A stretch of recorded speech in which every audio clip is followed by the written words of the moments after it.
Bom dia, boa tarde ou boa noite, independe da hora que você estiver assistindo esse vídeo. Alunos do curso de Pedagogia, da disciplina de Fundamentos e Metodologias do Ensino de Arte, ah, como a gente não teve tempo de falar sobre esse slide em específico durante a nossa última aula, e a próxima aula nós já vamos tratar de outros temas, eu decidi gravar esse pequeno vídeo para vocês, só para falar um pouco sobre as imagens, né, que estão nesse slide, uma vez que a maioria do slide ele vai ser composto por imagens. Nas leituras que vocês têm nessa semana, na segunda semana, elas até vão complementar o slide, mas eu quis dar essa ajudada a mais, né, para vocês compreenderem os slides comigo ainda conversando com vocês sobre eles, tá certo? Então, nós iniciamos, esse slide falando um pouquinho sobre, a importância, da mão na construção do ser humano, porque, nossa inteligência, ela é muito importante, ela é a mais importante no nosso processo de desenvolvimento e no nosso processo de criação, mas, a mão, ela tem um papel também nesse desenvolvimento, hã, manual, artesanal, de produção e artístico humano. Então vamos assistir esse vídeo, inicial?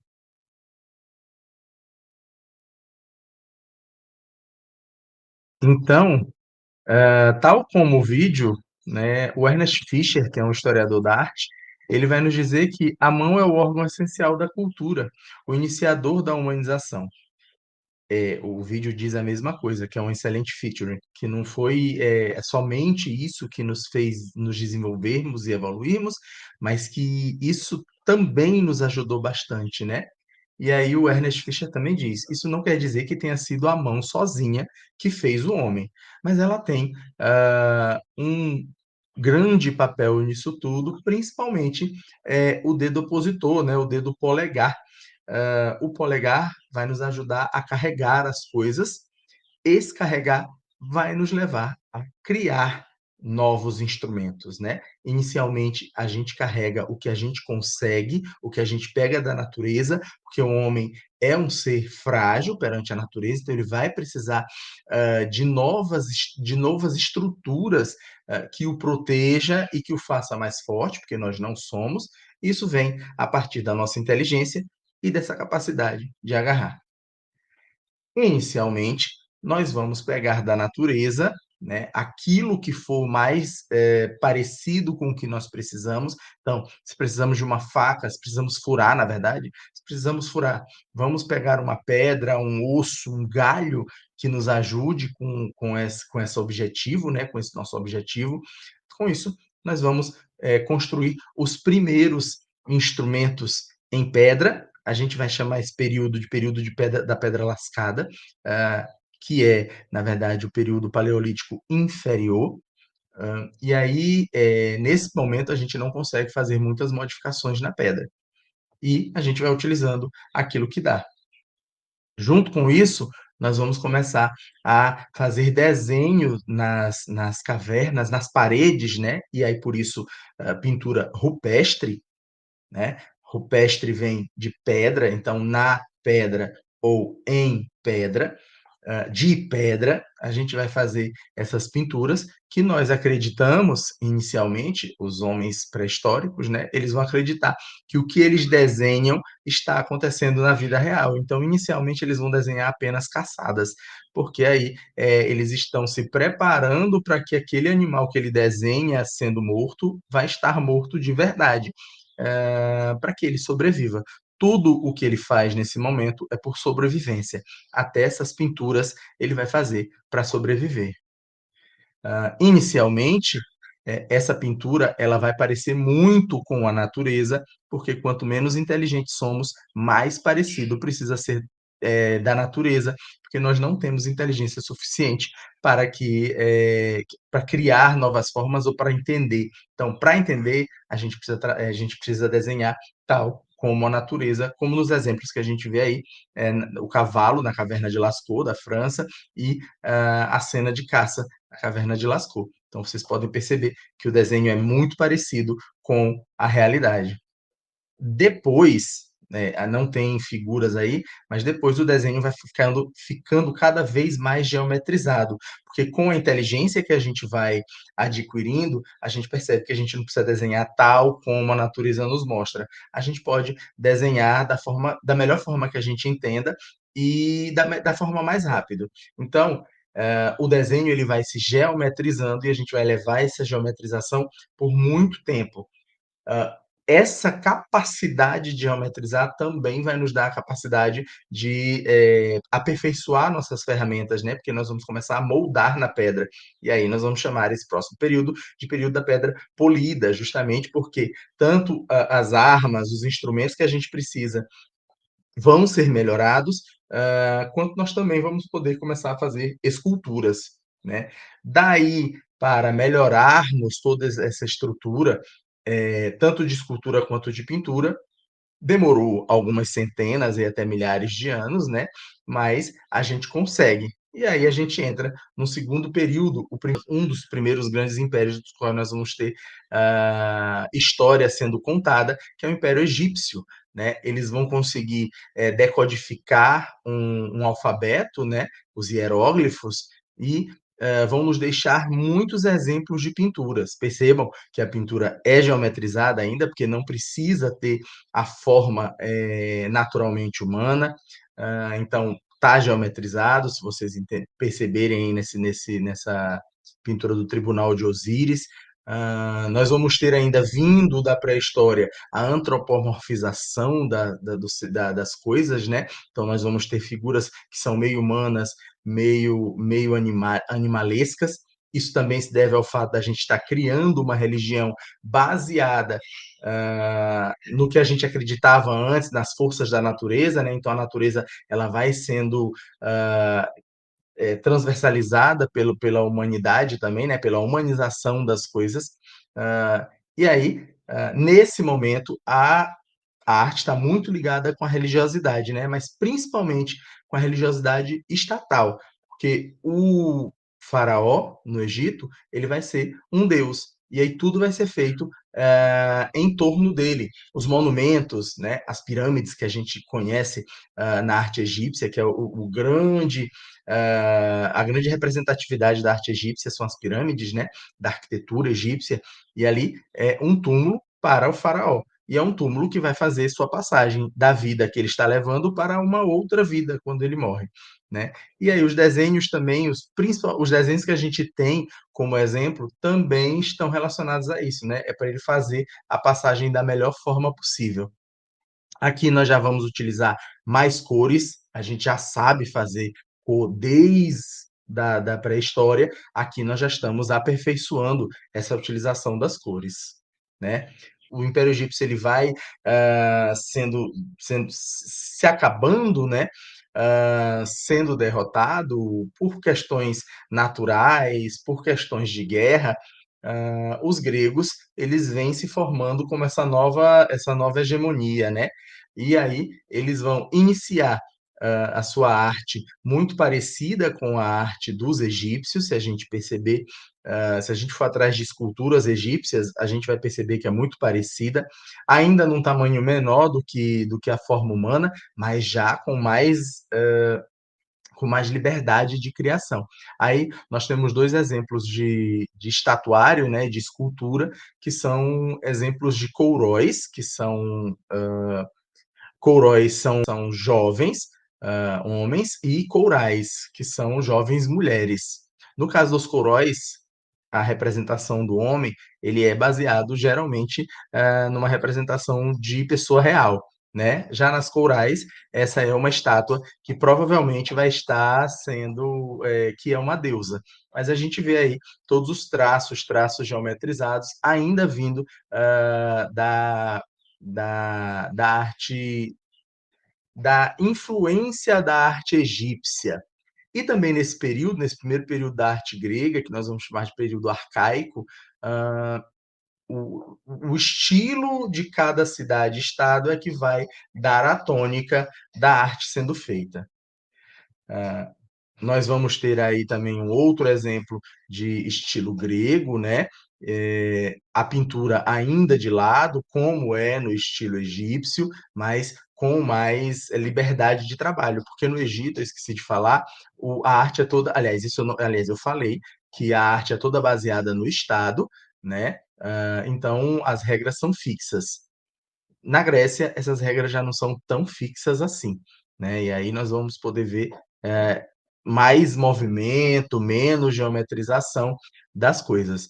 Esse vaso aí, ele está numa técnica que nós chamamos de figuras vermelhas sobre fundo negro, tá. E outra técnica seria as figuras negras sobre fundo vermelho, né, que é o contrário, dessa técnica aí. Na arte grega, nós vamos ter 3 períodos: o período arcaico, muito bem representado por aquelas 2 peças, né, dos coróis e das corais; o período clássico, que é o período que nós mais conhecemos, né, que é o período onde o Péricles, o tirano Péricles, ele vai dar um desenvolvimento para a arte, cultura, democracia em Atenas, principalmente, e aí nós vamos ter, os vasos, nos mostrando como isso vai ser avançado, e principalmente a arquitetura nos mostrando como isso vai ser avançando. E no final nós vamos ter o período helenístico, né, onde, além de todo esse trabalho de humanização realista das estátuas, nós vamos ter também a teatralização do movimento e até do rosto, porque até então a gente não tinha rostos tão expressivos na escultura romana. Quando a gente vai para a arte romana, né, eu disse escultura romana antes, é escultura grega, viu, na escultura grega. E aí, a Grécia também tem o seu declínio enquanto império, e aí nós vamos ter, a ascensão do Império Romano, né. E aí no Império Romano, nós vamos ter uma busca pelo realismo da figura mesmo, né, o modelo vai ser representado da melhor forma possível. Nós vamos trabalhar muito com bustos, nós vamos trabalhar com máscara mortuária, nós vamos tentar colocar a vida mesmo, da forma que ela é, dentro da estatuária. Além disso, Roma vai fazer muitas obras baseadas nas obras gregas, né, vai fazer muitas cópias das obras gregas. Hã Outro monumento importante dentro, da arte romana, né, e da arquitetura romana, é o Coliseu, que todos nós conhecemos. Aí nós vamos ter, jogos, nós vamos ter, os gladiadores tanto lutando quanto sendo comidos por outros animais, né, animais, ferozes. Então isso aí vai ser uma parte muito importante de Roma. A população vai ser convidada a assistir, principalmente para poder esquecer um pouquinho os problemas do dia a dia, né. É bom se falar isso. O Coliseu, ele também vai ser, palco da primeira crucificação de uma pessoa, né. Eles faziam isso inicialmente, eles faziam como uma interpretação, né, eles não faziam de verdade, e aí depois eles começam a fazer de verdade, pegar bandidos e fazer a crucificação. Daí vem, a passagem que a gente conhece, né, que vocês conhecem, de como o profeta Jesus Cristo, ele vai também entrar numa dessas, né.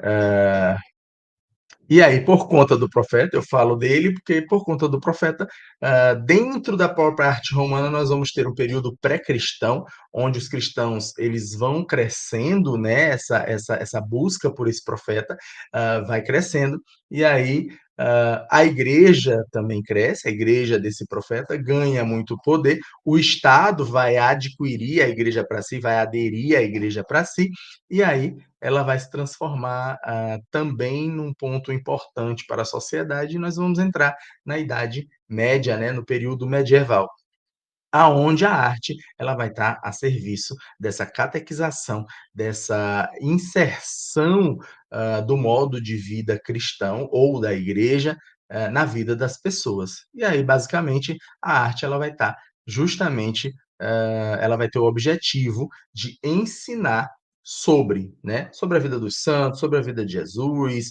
sobre como é o inferno, sobre como é o céu, justamente para você dizer: "Olha, não peque não, porque senão, você vai para esse lugar aqui que é bem feio, mas se você não pecar, você vai para esse lugar aqui que é bem bonito". Então, abaixo nós estamos vendo pessoas entrando no céu e no inferno, né, e aí a gente vai vendo de um lado como são as expiações do inferno e do outro como são, as benesses do céu. E aí, num momento onde quase ninguém sabe ler, né, o desenho e a escultura vai trazer esse conhecimento, um conhecimento, feito por quem quer que as pessoas acreditem nisso. Nós estamos vendo aqui outra imagem, né, as cantigas de Santa Maria em miniatura. Eu trago essa imagem para vocês perceberem como, a perspectiva e a profundidade das imagens, elas não importam mais, né. Por muito tempo, os estudos dos gregos sobre arte, sobre pintura, sobre escultura, eles vão ser um pouquinho adormecidos, porque a partir de agora a mensagem importa mais, do que a forma. Então a forma, ela precisa ser chamativa. Então percebam que essa obra é muito chamativa, tem muita gente, muita cor, né, mas não tem, uma obrigação com a realidade, né. Vemos a arquitetura também, né, que é uma arquitetura também que vai buscar, o máximo de exuberância para dizer: "Ó, aqui você está no melhor lugar do mundo". Muita abertura, muito vidro, justamente para dar iluminação e ter essa ideia de, entrada celestial. Notre Dame também vai nos dar essa essa esse reconhecimento, né, de que, o céu está aí, né. Ó, isso é o céu, é isso que a Idade Média, que a arte da Idade Média vem nos trazer. Ah, Só que aí, os artistas eles começam novamente a fazer estudos, né, de profundidade, né. Hã Ainda imbuído desse espírito cristão, mas já querendo uma certa liberdade que eles não tinham até então. E aí o Giotto, ele vai, novamente voltar a esses estudos da profundidade. Junto com isso, um novo pensamento de que em vez de Deus estar no centro de todas as coisas, o homem deve estar no centro de todas as coisas, e inclusive a religiosidade tem que ser pensada de uma forma racional. Racional é justamente com pesquisa, com observação da realidade. E aí a gente começa um novo período, que é o período do Renascimento, e aí nós vamos ter obras, muito conhecidas, como a Mona Lisa, do Leonardo da Vinci, que nos traz novos estudos, do corpo humano e, da perspectiva, né, da profundidade de como a gente olha as coisas. Se a gente olhar a Mona Lisa, e se a gente perceber, a gente vai perceber que tanto o canto dos olhos, tanto os externos quanto os internos, eles são esfumados, numa técnica chamada esfumato, e os cantos da boca também são esfumados, para nos dar a sensação de movimento. E a figura atrás da Mona Lisa, né, a paisagem atrás da Mona Lisa, um lado ele vai ser para baixo e o outro lado ele vai ser acendido, justamente para nos dar essa ideia de perspectiva, de profundidade.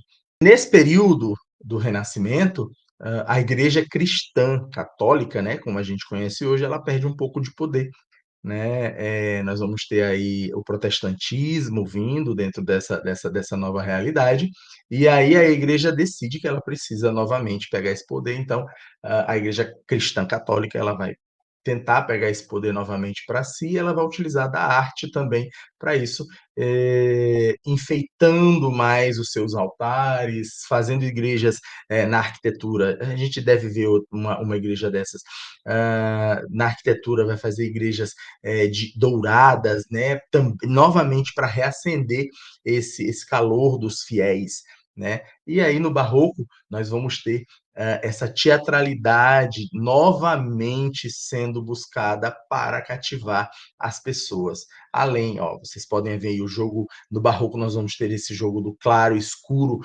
quase como um teatro mesmo, onde a gente bota a luz em cima, da imagem principal. A gente sabe nessa imagem aqui, eu tô vendo aqui de lado, né, a gente vê que tem figuras que estão no escuro, né, mas elas talvez não sejam tão importantes quanto a figura principal, porque a descida da cruz a gente está falando de quem? Também do profeta Jesus Cristo, né? Então, a gente vai ver toda essa cena teatral iluminada. O Barroco ele vai trazer muito isso.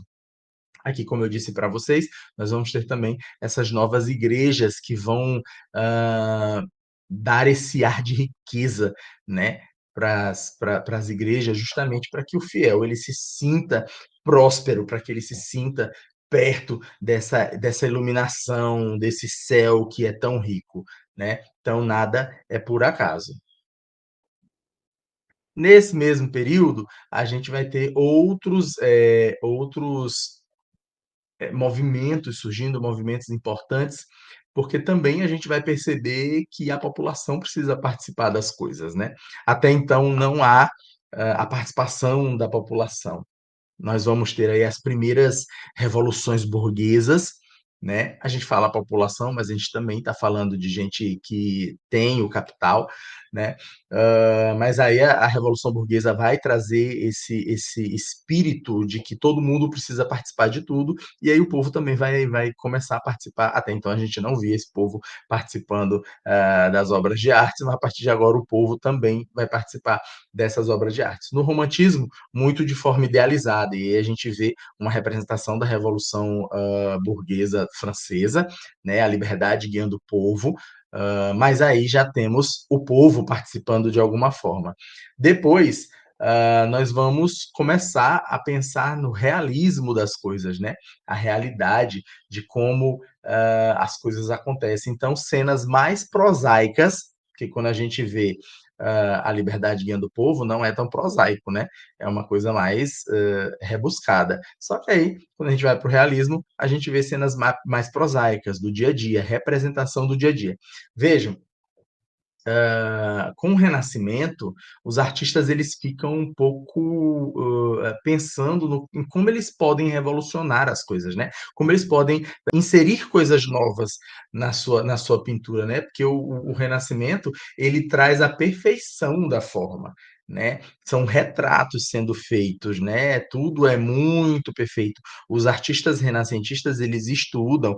O Leonardo da Vinci, ele dissecou mais de 30 corpos durante a vida, enquanto aprendia, né, sobre anatomia humana para poder representar a anatomia da melhor forma. Depois disso, a gente vai ter que buscar novos caminhos para a representação de arte. No realismo, a gente vê uma realidade na forma, mas o conteúdo é até mais importante do que a forma, porque agora nós também desenhamos o prosaico, o dia a dia, né? E até a gente vai também inserir os trabalhadores na nossa, como nossos temas, né? Uma vez que a gente não tem mais como inserir a realidade, uma vez que a gente não tem mais como melhorar o traço, que o traço já está melhorado, os impressionistas eles vão trazer. E uma vez que o daguerreótipo, que é o que a gente conhece como fotografia hoje, é inventado, a figura humana também passa a ser segundo plano na intenção dos artistas. E aí os impressionistas eles vão trabalhar a impressão, né? Principalmente como funciona a inserção da luz, da iluminação na nossa visão, né? Porque vocês sabem, a gente vê luz, cor é luz. Então, os impressionistas eles vão trabalhar com a luz.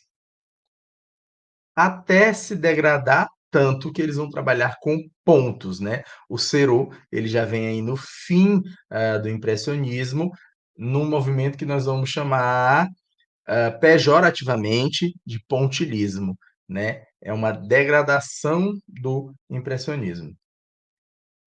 Quando a gente vai chegando para as modernidades, quando a gente já a Europa também já está ali no período de Primeira Guerra Mundial, os artistas querem buscar outras outros objetivos para suas obras, né, eles querem ainda criar novas coisas, e aí nós entramos nesse período das vanguardas europeias. Fiquem atenção, até agora eu falei de movimentos que vão durar muito tempo. Quando eu falo da arte na pré-história, eu estou falando de milhões de anos até a gente formar toda aquela arte. Quando eu falo de Egito, eu falo de milhares de anos, enquanto eles formam tudo aquilo. Quando eu falo de Grécia, eu falo de centenas de anos, quando eu falo de Roma, eu falo de centenas de anos, quando eu falo, de Idade Média, eu também falo de algumas centenas de anos, Renascimento, algumas centenas de anos, quando eu falo de movimentos modernos, do romantismo ao impressionismo, eu estou falando de décadas, né? Já não estou falando de centenas de anos, mas estou falando de décadas. Quando eu falo desses novos movimentos modernos e da contemporaneidade, eu falo de alguns anos, né? Pouquíssimos anos separam ou entrelaçam esses movimentos, né? Nós vemos aí um movimento chamado Fauvismo, onde os artistas eles vão buscar, principalmente nos desenhos infantis, mas nos desenhos de tribos ah, indígenas e orientais, né? E aí eles vão utilizar mais cores, um traço que não é o traço realista, apesar de todos saberem utilizar esse traço, não são traços realistas que eles vão utilizar, mas eles sabem fazer, tá? Mas aí com outros olhos, outras necessidades que eles vão usar isso. Um outro movimento que nós temos é o expressionismo, né, onde a expressão ela vai ser mais importante do que a impressão, né, do que a forma. Aí no grito nós vamos ver bastante da angústia que o artista vai querer nos passar. Nós vamos ter o cubismo do Picasso, né, que é o artista mais importante desse movimento, onde ah, a quebra da expectativa da realidade, a volta pelo geometrismo da forma é o mais importante. Nós vamos ter o futurismo, que já está pensando em toda essa revolução que está acontecendo, né, no mundo, principalmente com a Primeira Guerra, e aí eu digo que no futurismo quase todos os artistas morreram indo para a Primeira Guerra. O futurismo é um movimento meio fascista que acredita no armamentismo e na guerra como forma de resolver as coisas. Então eles também vão para a guerra de peito aberto e quase todos eles morrem. Uh, Nós vamos ter o surrealismo do Dali, né, de outros, mas principalmente do Dali, que vai estar estudando principalmente o subconsciente humano, que até agora não era utilizado, né, dentro. Então eles vão ter essa motivação de prática artística. É o dadaísmo, aí nós vamos ver a fonte de Duchamp. O dadaísmo ele vai questionar a arte, principalmente a partir do artista. Se só o artista consegue fazer a arte, né, tudo que o artista faz é arte. E aí ele bota esse mictório de cabeça para baixo, chama de a fonte, e essa é a obra de arte dele, como uma forma de deboche. Mas depois é levado a sério e nós temos esse movimento dadaísmo também. Aí sim, depois nós temos a Segunda Guerra Mundial, que modifica o ponto de partida das coisas da Europa para os Estados Unidos. Então, nós vamos ter novos artistas, agora estadunidenses, pensando na arte. E aí, de novo, a gente já perdeu esse foco da representação do ser humano, da realização perfeita, né? Nós vamos trabalhar com outras coisas. Aqui na arte contemporânea, esse primeiro movimento aqui é a arte op, né? Ela vai também estar ligada à visão, à luz, a como a gente vê as coisas, como elas se movimentam, né? O movimento a partir de pontos e como nossa visão trabalha para isso.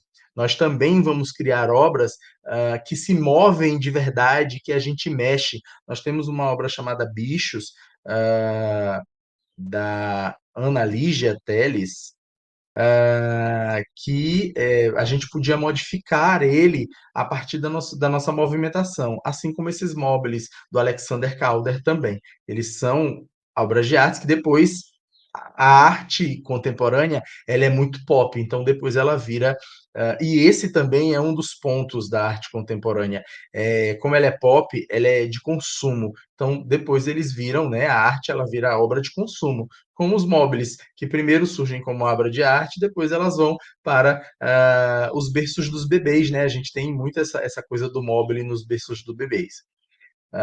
Nós temos a arte conceitual, vocês já viram essa imagem, uma e três cadeiras, né? Onde o conceito, a intervenção do conceito é tão importante quanto a obra. E aí ela vai nos levar a pensar, né, que a arte ela é representação, ela não é realidade. Temos a arte minimalista, né, que utiliza o mínimo, é quase um retorno à arte pré-histórica, né, à arte rupestre. Mínimo, só para a gente perceber como as formas elas se dão. O expressionismo abstrato, onde a gente vai abstrair a forma e ficar apenas a expressão. Nós tivemos o expressionismo, né, do Munch, e aí nós vamos ter do Pollock, do Jackson Pollock, o expressionismo abstrato, onde a expressão realmente é completamente abstraída. Uh, e no final, nós temos aí uma ideia de releitura para vocês que atenção, essa daqui é só uma linha do tempo, de fato, de onde a gente veio até onde a gente chegou.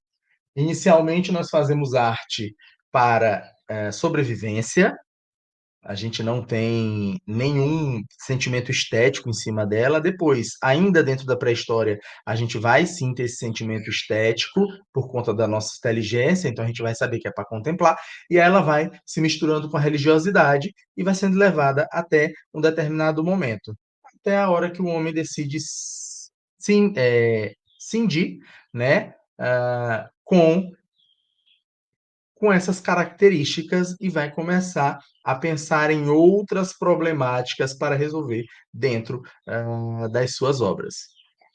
Eu espero que seja, de serventia esse vídeo para vocês e até a aula, certinho? Tchau.